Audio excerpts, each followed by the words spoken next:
Hai guys, assalamualaikum warahmatullahi wabarakatuh. Selamat datang di channel aku, Farena Sinta. Sebelumnya aku mau ucapin banyak-banyak terima kasih buat kalian yang udah nyempetin mampir buat nonton channel ini. Seperti yang kita ketahui bahwa Indonesia ini memang identik dengan mistis-mistis gitu loh ya guys. Banyak cerita horor di Indonesia ini yang beredar di masyarakat dan menjadi perbincangan bagi generasi ke generasi guys. Mulai dari urban legend, klinik, mitos, dan lain sebagainya. Nah, uniknya setiap daerah yang ada di Indonesia ini memiliki cerita horornya tersendiri gitu loh guys. Hal ini terbukti dengan adanya berbagai macam hantu yang ada di daerah-daerah tertentu dan sudah diceritakan secara turun-menurun. Nah, kali ini aku akan menceritakan kisah-kisah horor yang sudah sangat melegenda dan juga viral pada masanya kala itu.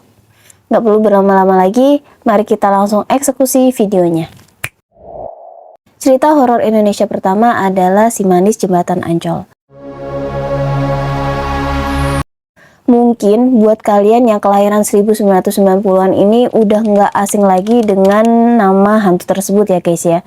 Yang dimana kisah ini menceritakan mengenai seorang gadis yang tewas dan jasadnya dibuang di daerah sekitaran Ancol. Nah, saking terkenalnya guys legenda dari masyarakat Jakarta ini sampai dibuat menjadi sebuah serial di televisi gitu loh.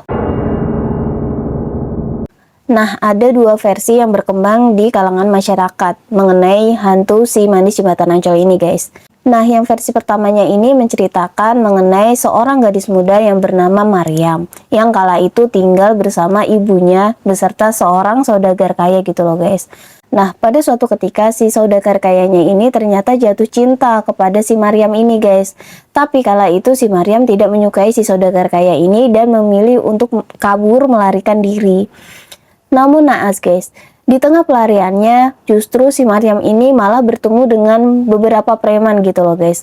Dan akhirnya si Maryam ini diperkosa dan juga dihilangkan nyawanya. Serta jasadnya ini dibuang di daerah di sekitaran Ancol. Versi keduanya adalah ada seorang wanita muda bernama Ariyah. Sebenarnya cerita ini tuh nggak berbeda jauh dengan si Maryam yang tadi. Nah, si Ariyah ini tuh akan dinikahkan oleh seseorang yang kaya raya gitu loh, yang bernama Oe Tambasia. Namun saat itu Arya tidak mau menikahi si orang tersebut guys dan memutuskan untuk melarikan diri.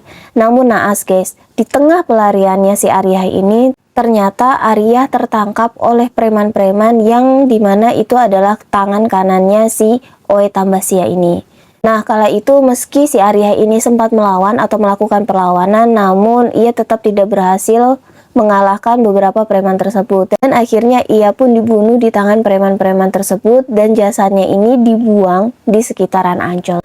Nah, hingga kini banyak masyarakat yang melihat penampakan si Maryam atau si Arya ini di sekitaran jembatan Ancol guys. Nah, sosoknya ini dikaitkan sebagai sosok gadis muda yang memiliki rambut yang panjang gitu loh guys. Dan dipercaya kehadirannya ini berkaitan dengan kecelakaan-kecelakaan yang ada di daerah tersebut guys.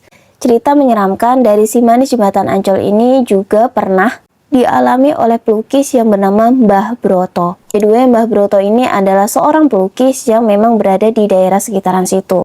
Nah, kala itu Mbah Broto ini berkata bahwa ia didatangi oleh sosok wanita muda yang minta untuk dilukis.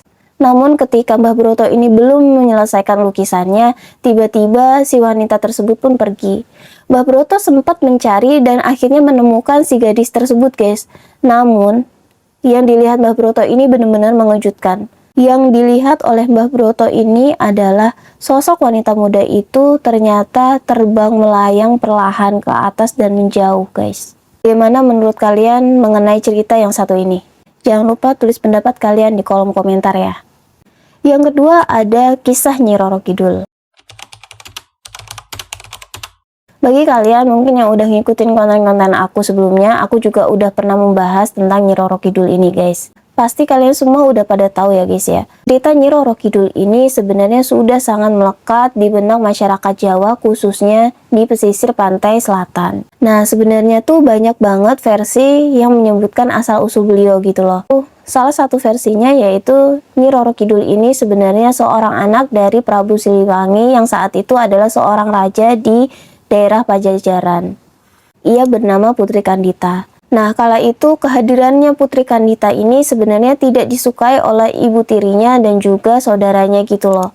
Dan akhirnya saudara dan ibu tirinya ini memutuskan untuk mendatangi seorang penyihir, dan akhirnya si penyihir ini menyihir si Putri Kandita ini dengan penyakit kusta di sekujur tubuhnya. Kala itu Prabu Siliwangi terhasut oleh ucapan dari istri dan juga anak-anaknya gitu loh guys, untuk mengusir si Putri Kandita ini. Nah, perbincangan ini pun nggak sengaja didengar oleh Putri Kandita, yang mengakibatkan Putri Kandita pun pergi meninggalkan kerajaan tersebut guys. Nah, di tengah pelariannya ini, Putri Kandita seperti mendengar suara-suara gaib yang menyuruhnya untuk pergi ke Laut Jawa di sekitar pantai selatan. Dan setelah sampainya di sana, Putri Kandita ini mendengarkan bahwa dia disuruh untuk menceburkan dirinya ke dalam laut. Akhirnya Putri Kandita ini menceburkan dirinya ke dalam laut, dan akhirnya penyakit kusta yang ada di dalam dirinya itu menghilang guys. Seketika itu Putri Kandita memilih untuk tinggal di lautan dan membangun istana serta membangun pasukannya sendiri.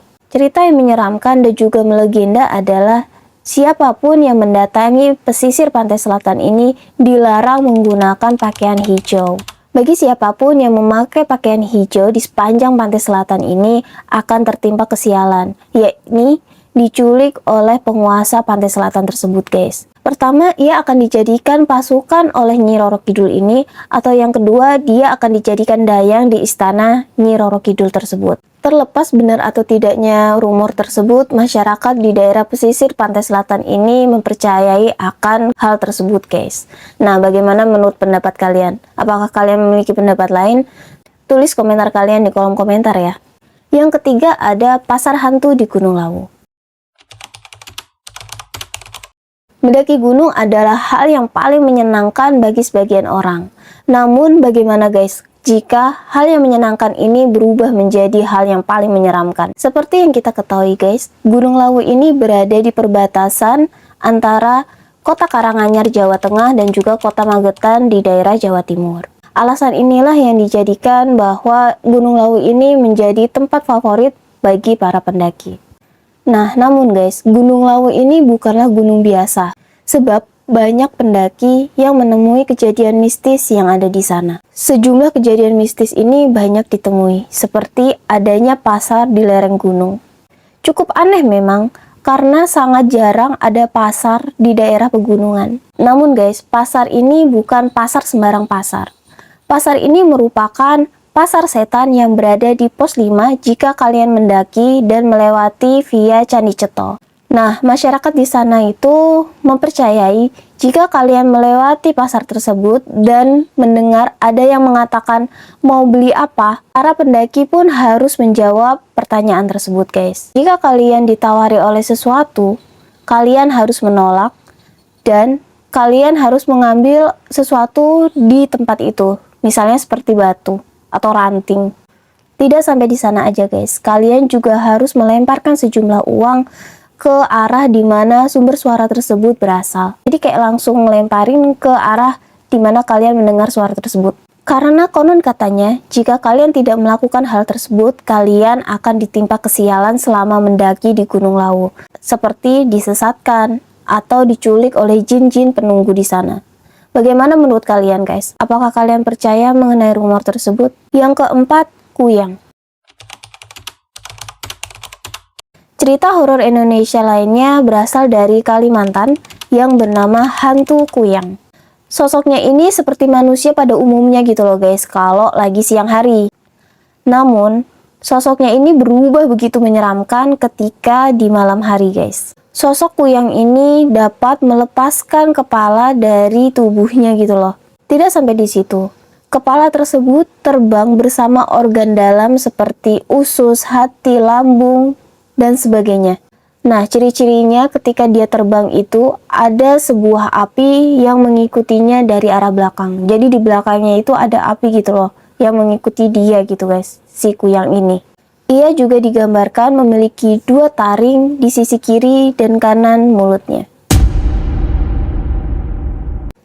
Kuyang ini dipercaya sebagai hantu peminum darah seorang ibu hamil atau ibu yang sedang melahirkan, atau bayi yang baru lahir guys.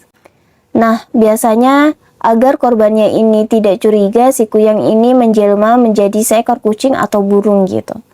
Nah, bagaimana menurut pendapat kalian mengenai cerita yang satu ini? Apakah di antara kalian ada yang pernah melihat kuyang? Dan apakah benar sosok kuyang tersebut adalah sosok yang digambarkan seperti di film-film? Tolong tulis komentar kalian di kolom komentar ya guys. Oke guys, segitu dulu list-list kisah horor yang pernah viral di masanya yang aku buat kali ini. Aku harap kalian menyukai dan menikmati konten aku kali ini, dan aku harap kalian yang belum subscribe, please subscribe. Jangan lupa juga klik like, komen, dan juga share-share ke media sosial kalau misalnya kalian menyukai konten-konten aku. Oke guys, see you di next video selanjutnya. Bye bye.